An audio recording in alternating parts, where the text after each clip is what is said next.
Hola, después de varios meses de estancamiento, este fin de semana la guerra en Ucrania volvió a estar sobre la mesa después del anuncio del presidente Biden y de los aliados europeos de Ucrania de autorizar el empleo de misiles para que Ucrania atacara blancos en suelo ruso.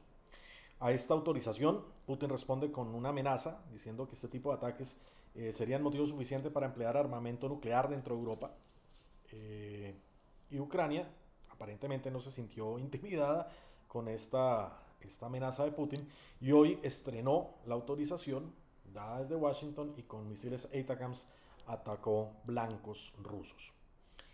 ¿Qué va a pasar? Sin duda alguna estamos frente a una escalada donde lo nuclear deja de ser poco probable para subir al nivel de lo probable, pero tratemos de entender por qué ocurre esta situación hoy y qué puede pasar. Para ello, vamos al teatro de la guerra en Ucrania, miremos en qué estaba, cuál era el estado de la situación. Esto es claro y es muy simple. La guerra en Ucrania en su parte terrestre, aunque una guerra de desgaste, aunque una guerra lenta, pero estaba favoreciendo al lado ruso. Muy lentamente los rusos habían ido avanzando en el teatro oriental, en el teatro suroriental y en el teatro sur de Ucrania, particularmente en el teatro oriental y suroriental.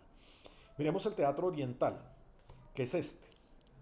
Aquí hay una ciudad tremendamente importante que está a punto de caer en manos rusas, donde los rusos muy lentamente, pero de manera consistente, han dedicado su esfuerzo, y es Kupiansk. Kupiansk lo vemos en la parte superior del mapa. Kupiansk, ¿qué es? Kupiansk es un nudo ferroviario, un nudo de caminos. A 5 kilómetros de su casco urbano, hoy mismo están fuerzas rusas. En caso que Ucrania perdiera el control de Kupiansk, todo el sostenimiento de ese sector se vería comprometido. Y seguramente la línea de frente se correría todavía más, favoreciendo el avance ruso.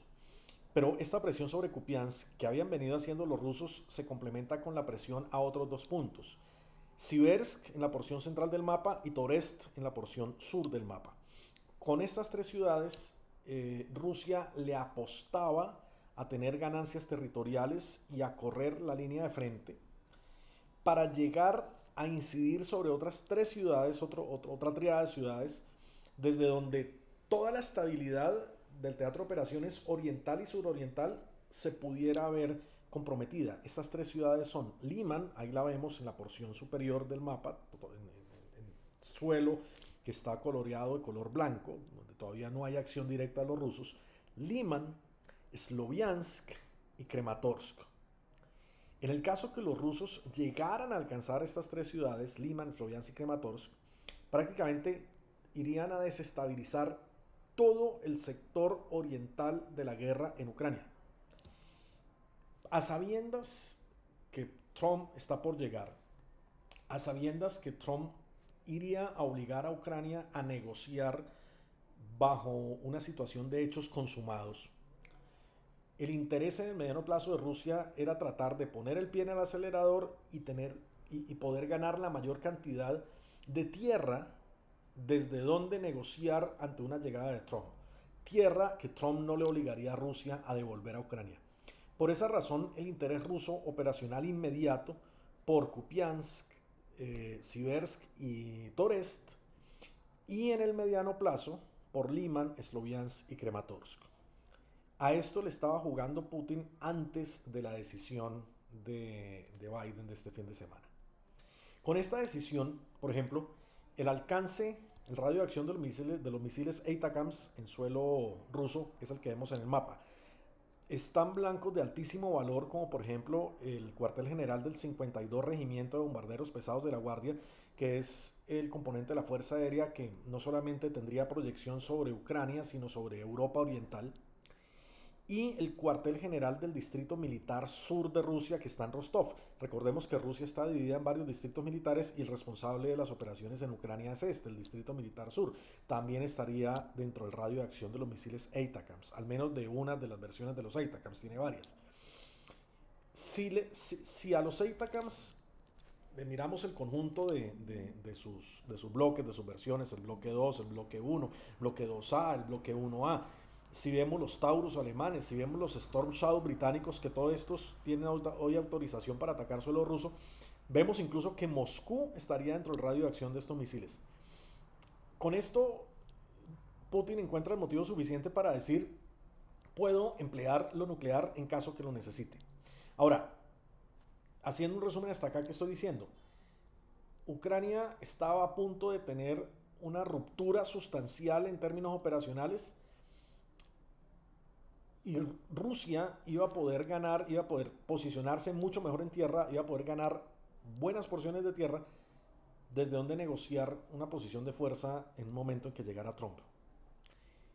Con esta decisión de los misiles, seguramente Zelensky estaba aplicando un refrán que todos conocemos y es que pone el resto de la carne que le queda la pone sobre el asador. Y es irse a fondo con los misiles para tratar de aliviar esa posible catástrofe que se le venía por tierra y tratar de tener una mejor posición desde donde negociar cuando llegara Trump. ¿Cuál es el punto? Que desde Rusia seguramente están viendo esta decisión de Zelensky como un posible error, porque lo van a ver como el argumento necesario, el argumento perfecto para poder profundizar y acelerar todavía más esos planes militares que tenían en el teatro de operaciones oriental y suroriental de Ucrania. Lo nuclear, sin duda alguna, deja de ser algo poco probable para volverse algo probable en el corto y en el mediano plazo. Incluso los países nórdicos están ya haciendo ciertos preparativos con su población para que enfrenten una guerra nuclear. Pero sin duda alguna esta escalada va a tener repercusiones a largo plazo. Hay que recordar que uno de los grandes temores de una segunda administración Trump son las fracturas que se puedan generar dentro de la OTAN. Vamos a ver una Rusia seguramente envalentonada, vamos a ver una Rusia que va a presionar a los países europeos para tratar de reorganizar el diálogo ruso-europeo sin un Estados Unidos que los defienda, lo cual sin duda alguna pondría en algunas limitaciones a una Alemania que políticamente hablando está atravesando una crisis de estabilidad grandísima, y a una Francia que por más que ha intentado buscar vías alternas para librarse de la dependencia rusa, al menos en lo energético, no ha podido lograrlo, al menos no en el nivel que Francia quisiera.